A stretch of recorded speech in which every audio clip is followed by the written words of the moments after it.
He's my boss and someone who I think is the best mayor in the United States of America, Mayor Michael B. Coleman.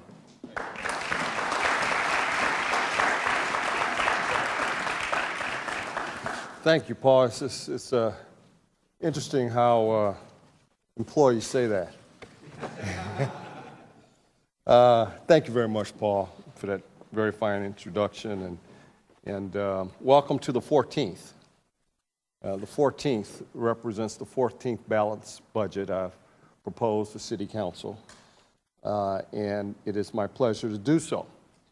And I want to thank my staff, all the directors, all their staffs, and all the hard work on this budget. Especially, I want to recognize Director Paul Rakowski, who just this week turned 50 years old.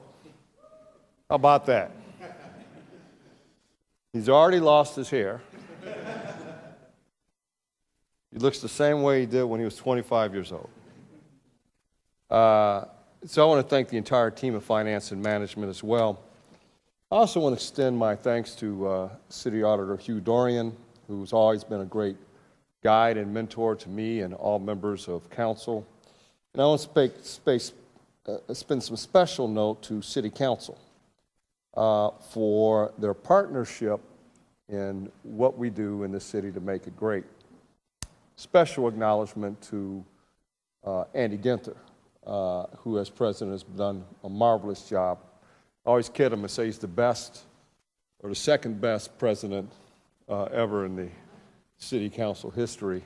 It's a joke because I used to be president as well. All right. It's a long time ago. It's an inside joke. And Herschel, thank you very much for your leadership as well. And any other members of council who are here, thank all of you for your leadership in so many ways.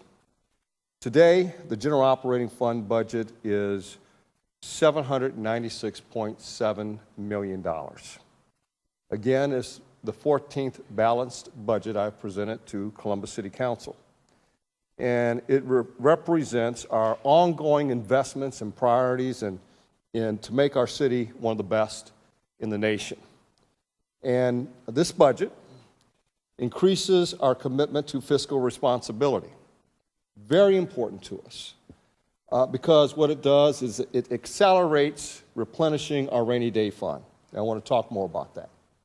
The second big thing it does is that for the first time since our financial crisis back in 09, 010, and 08, and 07, in that time frame where we made huge service cuts to our community, this represents a restoration of most, if not all, of those service cuts that were necessary during those tough times. In this case, including our rec centers, which will go from part-time, some of them from part-time to full-time. And that's important to say because we want to make sure that they go full-time. And the third big thing that this budget does is that it really steps up in an unprecedented way our fight against neighborhood blight by increasing and refocusing our code enforcement efforts. And finally, we are keeping our commitment to our kids by making a significant investment in improving education in Columbus. Those are the four big things that we're trying to accomplish in this budget. So let me take a moment to sort of reflect about where we are today and how far we've come. When I took office in year 2000, our population was 711,000 people. We had 9,000 city employees. Today, our population is 810,000 people, and the 2014 budget will have a little more than 8,000 city employees. And so here we have a population growth of 14% during this period of time, and a reduction in our workforce of more than 10% while our city gets bigger. And we've tried to be more efficient in the process. We fought through two major recessions. One after 9/11, that was a huge recession. And it was the biggest, most important, and deepest recession in our city up until the Depression. And then in 2009 and 2008, we had the financial institution collapse in our country, and we went through even a deeper recession. And every time we fought back, and we came back in a big way. And we're now a national model for job creation and quality of life in just about every way. And so we're now recognized as one of the best cities for jobs in the entire Midwest. There are only 2 cities in the nation of the largest 25 cities that have a lower unemployment rate than the city of Columbus. Now that's saying something. We've received the National Green City of the Year award for our recycling program that's had a phenomenal success. Impressive household participation of 74% and a 25% increase in the tons of recyclables diverted from the landfill. We've done a lot of stuff. We're now the top 10 in the nation for metro areas and business climate and post-recession job growth. We are now considered the best city in the nation as an employer to help veterans. Herschel Craig went to the Pentagon to accept that award for us, and we appreciate that. We're the 8th city in the nation for tech jobs. We're 4th in the country for economic strength and affordability. We're 2nd in the nation for employment of young adults. That's an important figure. And the only city in the nation among the Intelligent Community Forum's 7 smartest cities. And so we continue to be recognized in that regard. And part of that reason is because we're really focused on fiscal responsibility. Yes, we are conservative with the management of our resources. And that's something I'm very proud of. We're very focused on that because it helps drive the economy and makes us more efficient. And so I want to thank the voters for supporting issues 1, 2, 3, and 4. The Columbus Bond Package represents the faith and credit that the public has in the faith and trust that the public has in the city of Columbus and how we manage our resources. And we use those capital resources for our neighborhoods around the city. You know, we are, and I say this all the time, I know you're tired of hearing it, but I'm going to continue saying it, that we've earned AAA credit rating in Columbus, the only city of its size to receive such a positive fiscal outlook and the highest rating from all 3 rating agencies in the nation. Now look, we got a better credit rating than the state of Ohio. We have a better credit rating than the United States government. And I don't know if it's true or not, but I'm going to say it anyway, that I heard that there are only 12 nations in the country, in the world, that have a credit rating as strong as the city of Columbus. If it's not 12, it's limited. We're strong. And so, in fact, the Civic Federation, I think, aren't they located in Chicago? Civic Federation, located in Chicago, an independent government research organization, said that Columbus enjoys a better fiscal condition than every other major city in America. Now, I just saw former Mayor Rich Daley and Rahm Emanuel, and I gave him a nice little wink, that coming from Chicago. That's another inside joke. So we're always looking to save, to cut costs, and to be efficient. So much so that this year alone, we have saved $16.4 million through always focusing on what efficiencies we can create to save taxpayers' dollars. These savings will let us accelerate deposits into the rainy day fund. And so, why is that so important? During the 2 recessions that we had after 2001 and after 2009, we used $90 million out of the rainy day fund. And so we propose to deposit another $10.6 million into this fund, and this will mean we'll be up to $64 million in the fund by the end of 2014, with our goal to get to $75 million balance at the end of 2018, and we'll reach that easily if we continue depositing those resources in that rainy day fund. And the rainy day fund's important, I'm telling you. I've lived through been the mayor through two major recessions. And who knows when the next one's going to come or why it will come. There will be a time, whether it's me or some other mayor, there will be a need to dip into a rainy day fund because a rainy day has arrived. And so we need to always pay forward. Always to think about this is our savings account for the future, just in case something happens where we need it. So we're trying to accelerate it. And so we also had the final report of the City of Columbus Accountability Committee, where they told us that over a 10-year period from that point forward, we will save the City of Columbus more than $223 million. That's more than twice the amount than we had promised back in 2009 that we originally promised. And so we're continuing to try to be efficient and find ways to save money, and we'll just continue working on that. Let me talk a little bit about recreation and parks. During that period of time, they were one of the departments that really got hit. So we have restored most of their services that were cut, but we're expanding the department during this period of time to meet new needs of our residents and intervene in the lives of our young people. So we created this organization called APPS. And what APPS is an effort to get in front of the lives of young people before they commit violence, before they walk down the path of gangdom in the city of Columbus.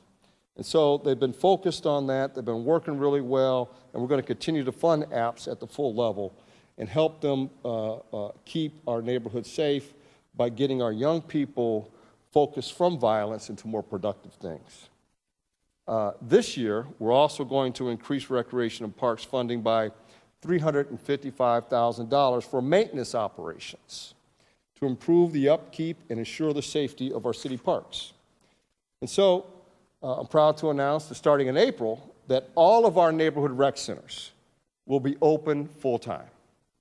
Because the truth is, there were some that, while we opened most of our rec centers, some of them remained at a part-time level because of the budget. And so we're going to expend $726,000 to open all those rec centers, and those include Milo Grogan, Holton, the William H. Adams Rec Center, formerly known as Crum Park, Tuttle, Sullivan Gardens, and Douglas.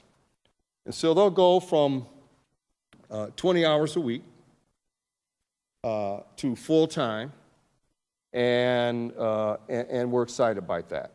It'll allow for more preschooling program, additional adult programming, more usage of these facilities, because these rec centers are truly facilities of hope, and they're lights of hope in our neighborhoods, and they really improve the quality of life in our community. And I go into our rec centers, and they're chock full of people now. A lot of young folks, a lot of senior citizens using them, and we got to keep that going. I've always felt that neighborhoods are the backbone of the city of Columbus. We are rebuilding the Southern Gateway with millions of new dollars for new housing, new services, a renewed sense of community pride. We're trying to bring back East Franklinton, vibrant new neighborhood for young, creative, and talented residents and businesses. We've invested and going to continue to invest in American Addition, a place that was a near ghost town, to now a place that we can be called vibrant, and we're building new homes and bringing in new residents every day there. We're committed to that. We've also worked in other neighborhoods around the city, from the area around Children's Hospital, UC, over 100 new homes, and the investment in the area around Children's Hospital. It's not just Children's Hospitals being lifted up, it's the neighborhood around it as well. And that's by design and by deliberate intent, and it's starting to work. The King Lincoln District, the packed area on the east side, around the University Hospital East, Wineland Park, the far west side. We continue to invest in these neighborhoods, and that's a good thing. And so, we're committed, more than ever, to liberating our residents from the scourge of neighborhood blight. While other cities around the country, and I see those mayors all the time, cities like Cleveland and Detroit, Baltimore, are shrinking their cities. Youngstown, they're literally shrinking their cities in more ways than one through mass demolitions.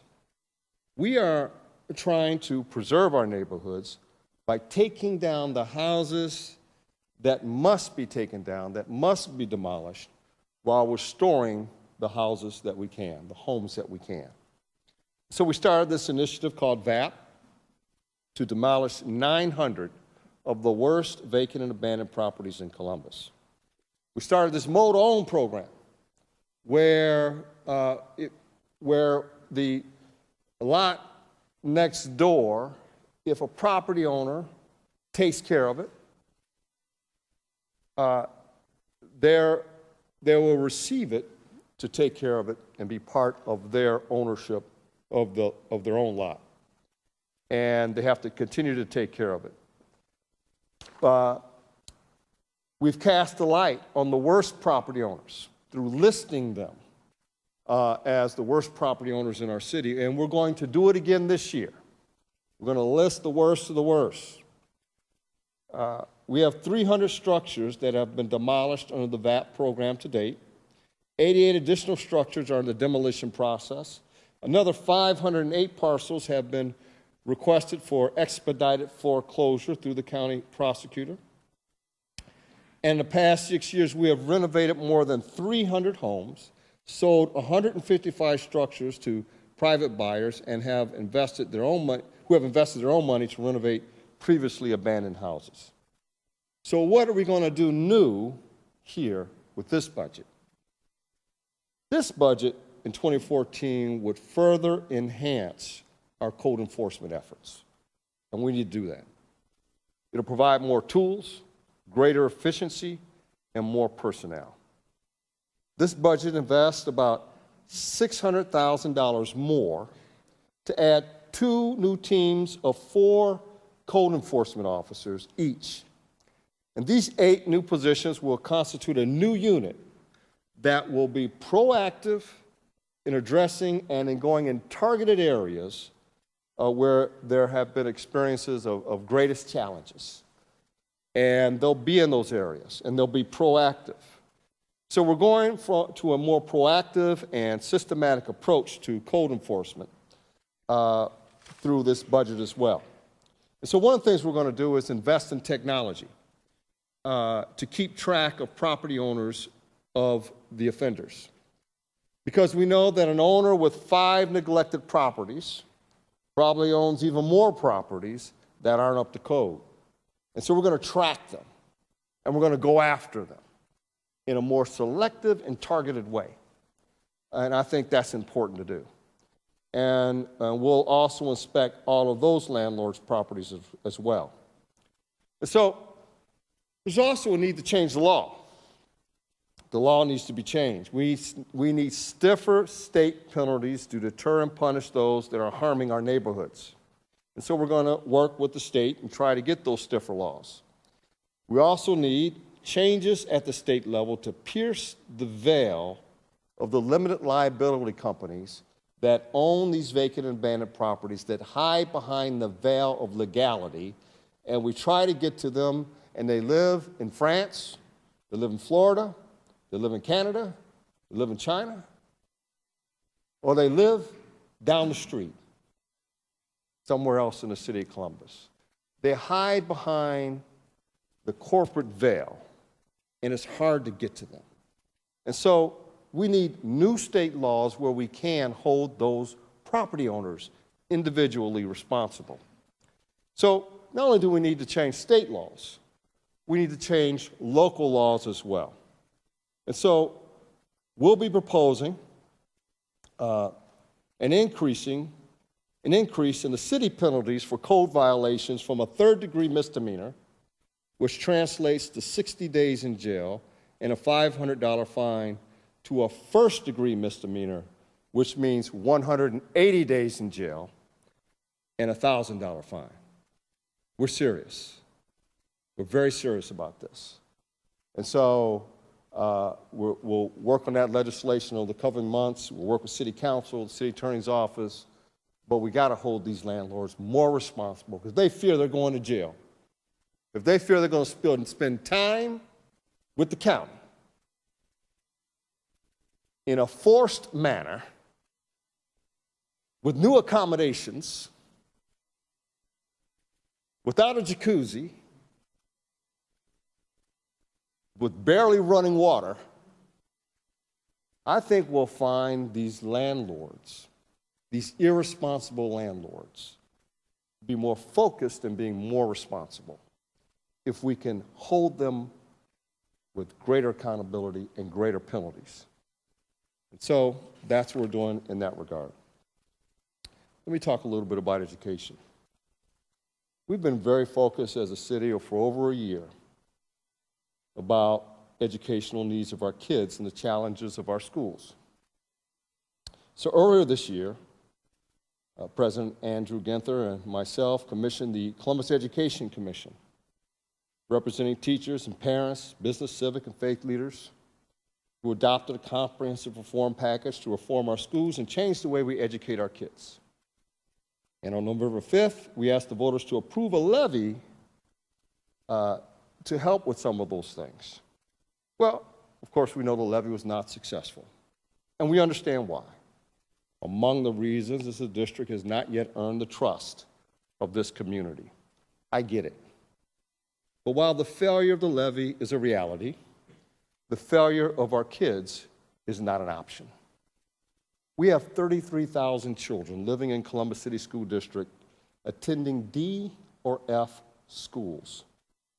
This entire community must continue to fight for these kids.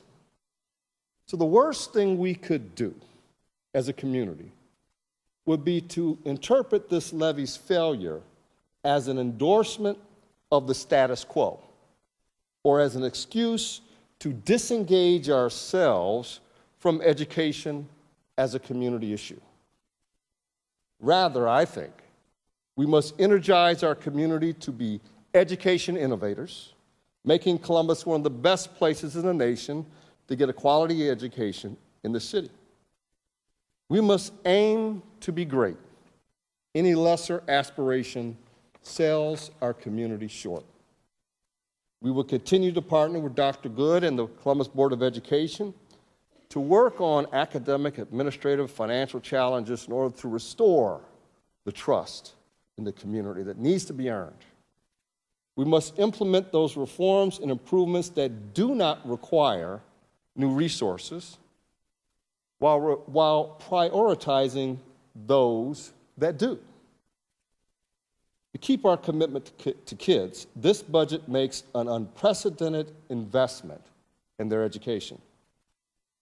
So consistent with the promise that we made over the past several months, we will allocate $7.5 million in 2014 for an education fund for educational priorities.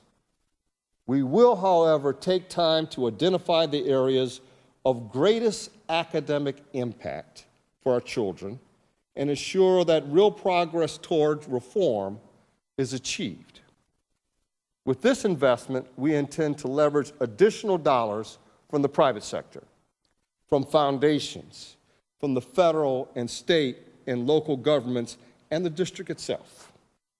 We will keep our promise to create a lasting partnership with the private sector, the district, and the community that will work collaboratively on the best ideas for implementing real and lasting change in our schools. And we will keep our promise to appoint a director of education to serve as an ex officio member of the Columbus Board of Education and lead our city's engagement in the education of our kids. Improving kids' education is the most important thing we can be doing as a city. This is our cause, this is our mission, because it impacts everything else we do in the city of Columbus. It impacts the creation of jobs. It impacts housing. It impacts safety and crime. It impacts homelessness. Everything we do ultimately comes back to how well our kids are educated. So we look forward to working with the community, the residents, the business community, the district, the community leaders, everyone helping us meet this challenge. So there you go, the city's 14th balanced budget under this administration's leadership. I look forward to working with everybody to make sure that we continue to be fiscally responsible and continue to make this city the nationally recognized city that we are now. Thank you very much.